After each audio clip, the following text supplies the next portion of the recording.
Question? Leader Jeffries, your Senate Democrat colleagues have previously expressed openness to reforming the credits, working through differences. Why propose a 3-year clean extension? Time has run out on Republican inaction. They have done nothing over the last 60 days but stumble, fumble, and bumble as it relates to addressing the healthcare crisis that they've created. Understand that this year, House Republicans enacted the largest cut to Medicaid in American history. These extremists have thrown 14 million people off of Medicaid. At the same period of time, hospitals, nursing homes, and community-based health centers are closing all throughout the country, including in rural America, because of what Republicans have done in their one big ugly bill. They've launched an unprecedented assault on the Centers for Disease Control and the National Institute of Health, jeopardizing the well-being of the American people. Vaccines are increasingly unavailable in the United States of America. Children are getting sick unnecessarily all across the country. And now on top of all of that, that parade of horribles, Republicans refuse to extend the Affordable Care Act tax credits, which are going to expire this month. Time has run out on Republicans playing partisan games. We have a discharge petition that if it received an up or down vote in the House of Representatives, we are confident will pass.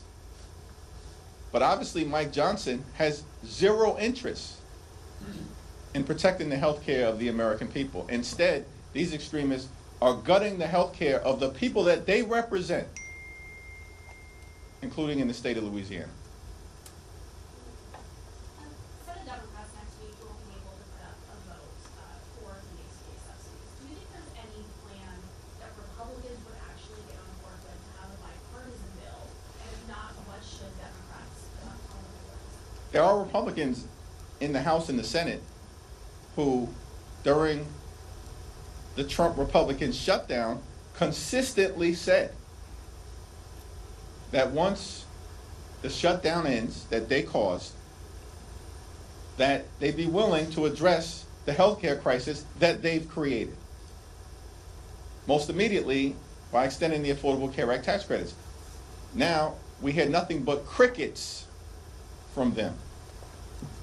It even appears that the Trump administration was ready to put forth a plan that would at least have been worthy of consideration, and that Mike Johnson tanked it. So now, Mike Johnson wants to act like he's the Speaker of the House? Really, when it comes to the health care of the American people and possibly doing something bipartisan, he wants to act like he's in control? When the reality is he's done nothing but bend the knee to Donald Trump since January 20th.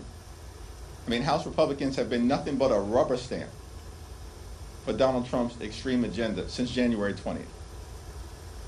And when it appears that Donald Trump actually might be willing to enter into a good faith bipartisan negotiation to extend the Affordable Care Act tax credits, House Republicans detonate the agreement. These people aren't serious about anything other than providing massive tax breaks to their billionaire donors.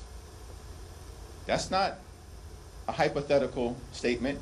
That's not hype. That's not hyperbole. It happened. They enacted the largest cut to Medicaid in American history.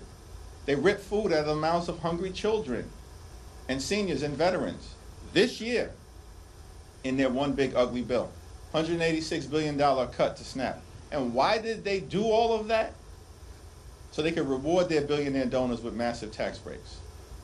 And so the extremists are just showing the American people who they are.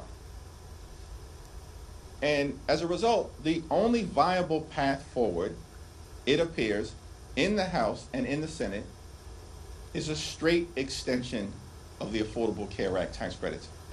Let's see what Senate Democrats put on the floor next week, and we'll continue to press our case on our side of the Capitol.